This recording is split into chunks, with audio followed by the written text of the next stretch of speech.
because before I talk about certain specific non-technical barriers, I want to draw on a really significant resonance of what I've heard today and where we are, because I've heard today inspiring presentations about what we can do, and I've heard daunting presentations about how difficult some of this is to do.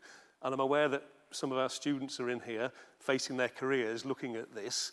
And the resonance I want to draw is in 1863, there was a meeting of the British Association for the Advancement of Science here in Newcastle, up at the Literary and Philosophical Society by the station.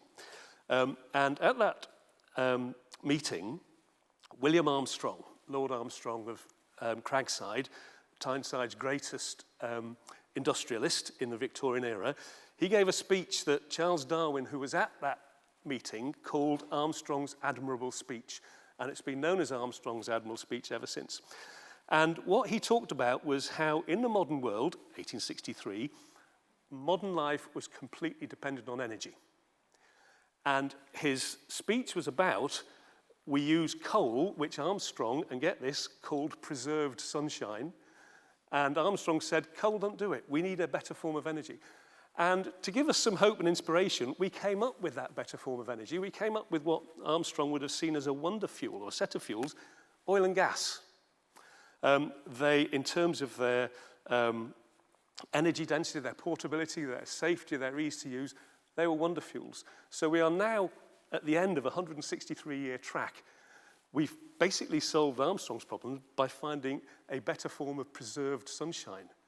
So we need to get rid of our addiction to preserved sunshine using Armstrong's wonderful technology is what we're doing here. And it ain't easy. And progress in shipping has been extremely slow. I'll give you some benchmarks. There are 100,000 ships listed in Clarkson's fleet register, the global commercial fleet. And we have made, this is another positive point, getting rid of other emissions, NOx and SOx, we have made progress. We have made progress because of forcing ship owners to put in scrubbers or use low sulfur fuels. If you want to trade into Europe, which is a special, lots of it is a special environmental control area, you have no option. So where there is enough incentive for ship owners to do it, we can make changes. The market is now helping because there is now a two-tier market. You pay more to charter a ship with a scrubber than you do to charter a ship without a scrubber. So we take comfort from that, but on the biggest problem, which is carbon dioxide, we have made very little progress. How little progress? If we were here 5 years ago, we'd have been listening to people telling us how sails were the future.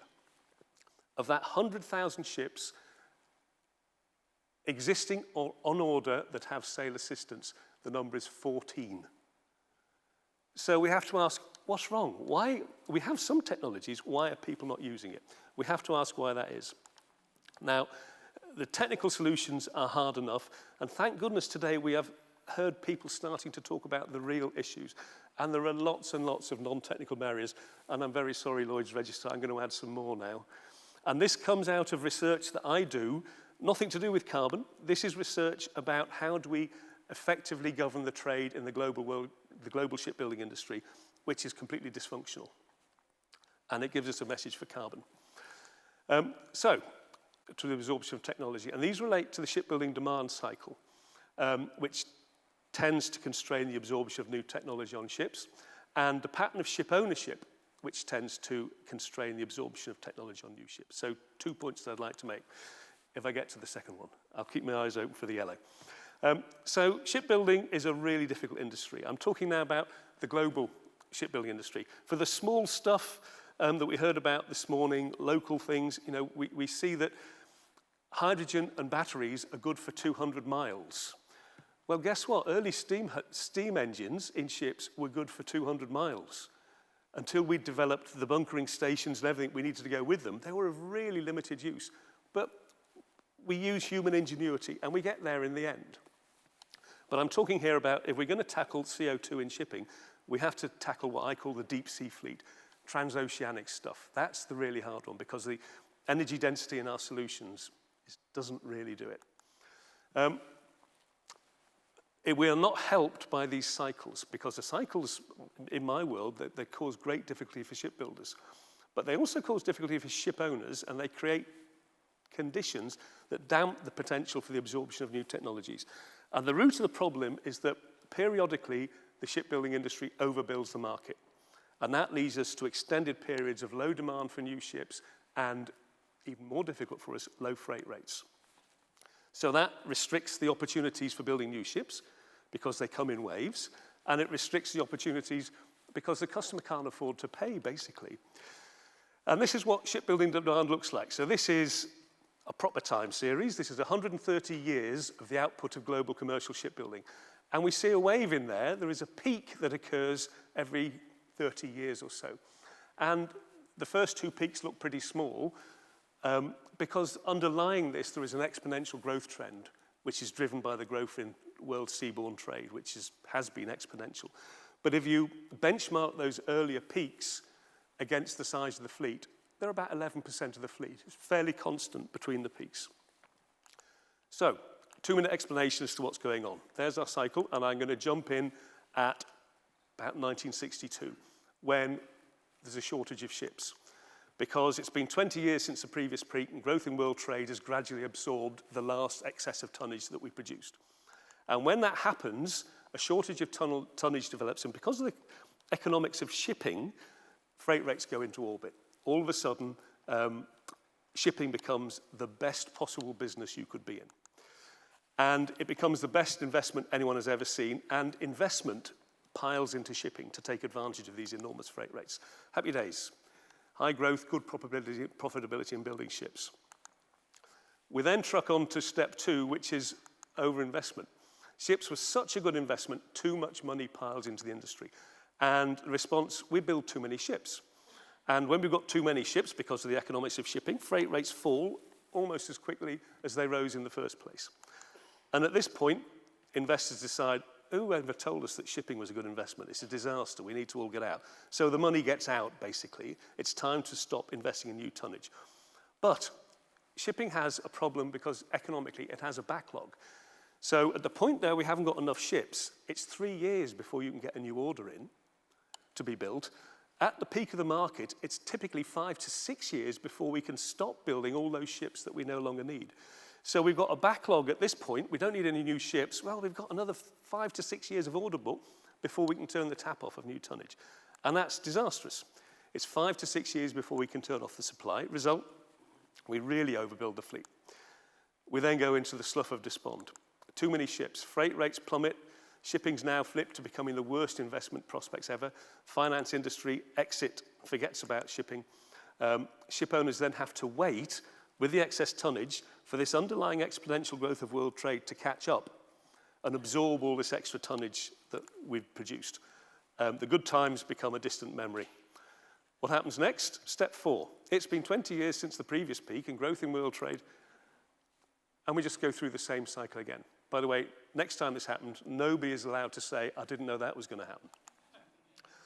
What's this got to do with the absorption of technology? Well, 2 things. One, the overbuild cycle leads to decades of suppressed new building demand. Put another way, to decades of suppressed opportunities for putting technology on new ships. And it leads to extended trough periods that are accompanied by low freight rates, which means low capacity for investment in the technologies, even if they're available. So the boom and bust cycle that shipping and shipbuilding are frankly addicted to, it damps the potential for absorption of new technologies. And this is what the world looks like if you are a ship owner. This is the Clark Sea Index from 1990 to 2018. This is, on average, thousands of dollars a day you earn as a ship owner. And you can see it grumbles along the black periods, $10,000 to $15,000 a day, interspersed by these spectacular peaks. But shipping has had 5 good years in the past 30. That's how it looks. This is when we can afford to invest in the technology. It's only 5 years in 30. So the norm is suppressed capacity for investment in new tonnage. This is what shipbuilding looks like. 7 good years in the past 40. This is based on a new building price index. The norm for shipbuilders is suppressed demand, underutilization of investment, low prices. And that's the world I normally deal in. How do we sort that one out? And the World Trade Organization has failed to do so far.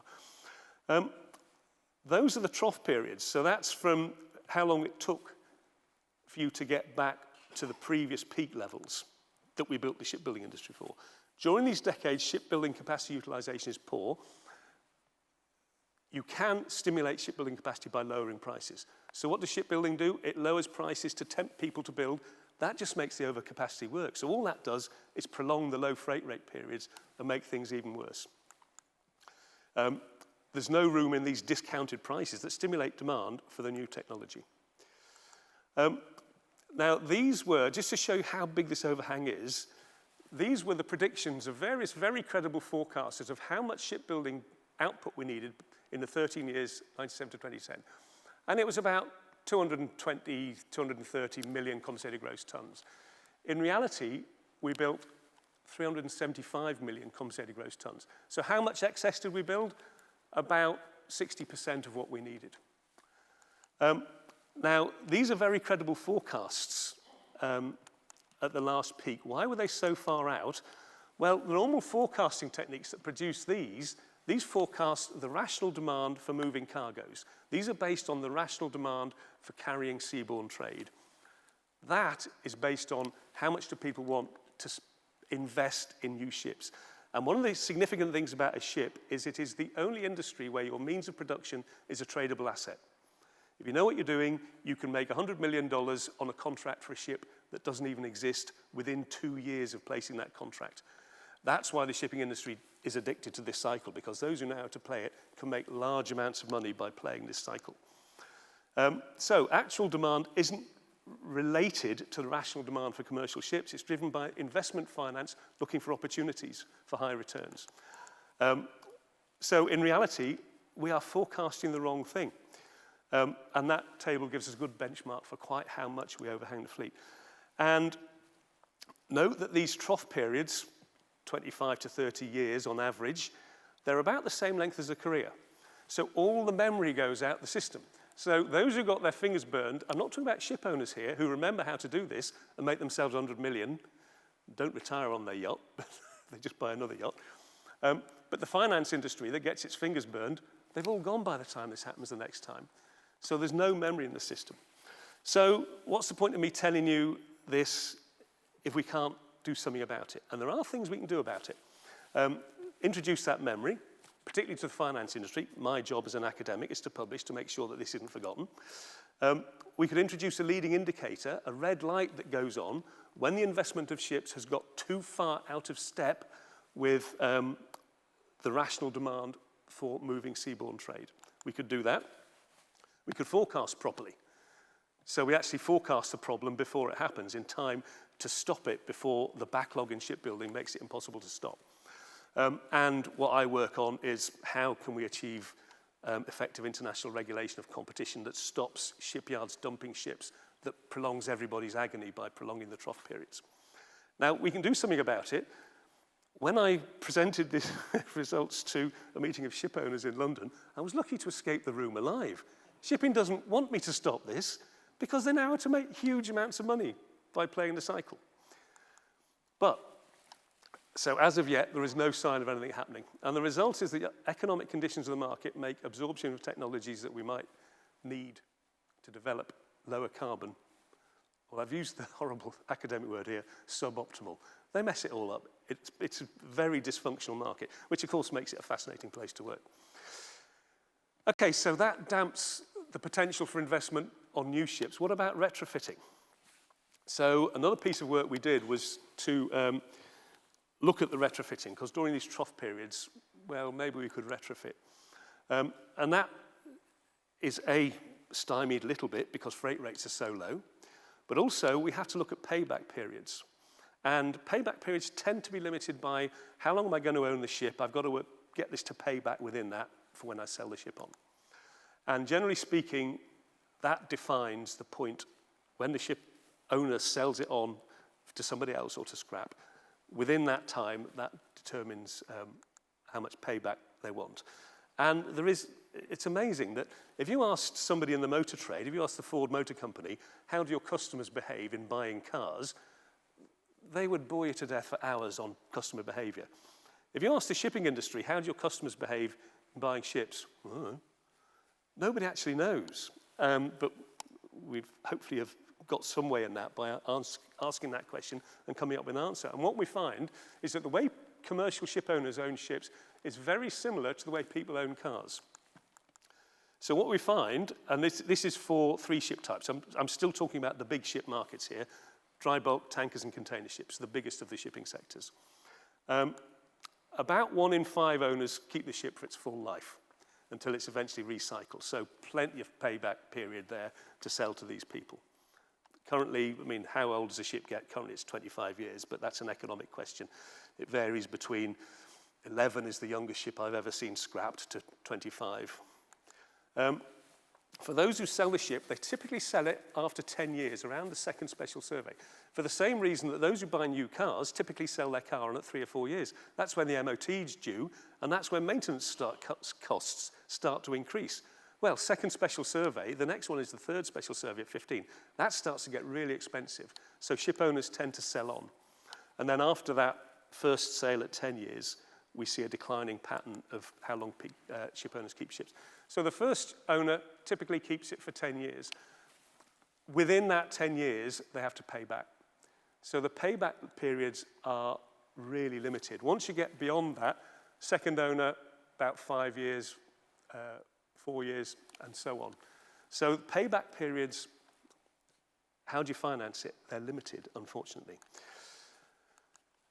So potential payback periods are short for capital equipment, particularly when freight rates spend most of their time being too low. So retrofit potential is limited without the economic incentive, and therein lies the hope. So, you know, where's the economic incentive for buying a scrubber? Well, it didn't come through the IMO, I'm afraid. It came through Europe and the United States, particularly, coming up with environmental control areas. You cannot visit them unless you're environmentally sound. And this 2-tier market, the market is helping to sort it out. So we need to do the same for carbon. As well as the technical problems, we need to find, well, if we could sort out this problem, the shipbuilding cycle, so much better. But there has to be some reason, ship owner, why do you invest in lowering your carbon? The answer is never going to be because the IMO wants me to. It's because I have to trade the ship, or I get another 50% in my charter rates because I've done it. So without the economic incentives, which from Lloyd's Register we see happily are being worked on in parallel, it's not just an economic difficulty.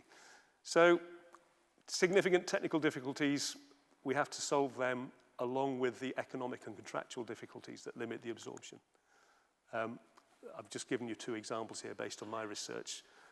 We heard of lots of other barriers from Lloyd's Register and others today as well. Okay, thank you.